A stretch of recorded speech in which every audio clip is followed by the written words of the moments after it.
He's responsible for some of the most iconic and controversial works in recent history.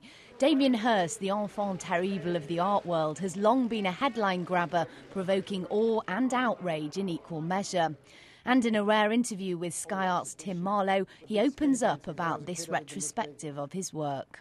For me, it really is the first time I've looked back, and I think looking back is a difficult thing to do, you know, for a human being. It's like because you sort of after you become more mortal, it slows you down in a way, but which is not a bad thing.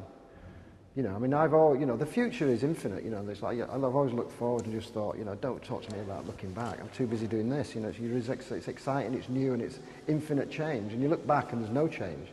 You know, so it's like I've come a long way, and I think I can see that. The exhibition spans Hirst's career from his early days as a student until the work included in the 2008 record-breaking auction, which raised more than £100 million. It's the first substantial survey of Damien Hirst's work that there's ever been in the British institution. So it really is over 70 works from over 25 years and contains most of the iconic works that most people will have heard about or read about but not necessarily seen. The centrepiece of this exhibition is the diamond-encrusted skull valued at £50 million, a piece which brings together Damien Hirst's favourite themes, life, death and mostly money. I think it beats death, cheats death.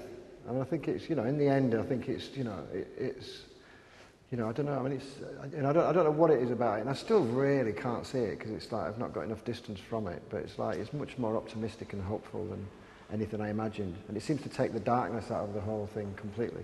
I was definitely making a lot of money, and you know, and I had a lot of money around me. So I think, you know, I did think I wanted, you know, want to make a big, you know, noise about that in some sort of artwork.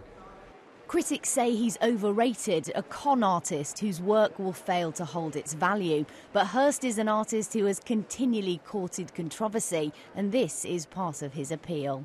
I always want art that you can't avoid, you know, an art that, you know, I never really cared whether people liked it or hated it. I just wanted them not to be able to get it out of their head. You know, I always thought, well, you know, it doesn't really matter what they're saying about it, as long as they're still talking about it the next day. If you can get somebody to talk about it 5 minutes after they leave the gallery, that's great. If you can get them talking about it the next day, then it's, you know, hopefully it's a great artwork.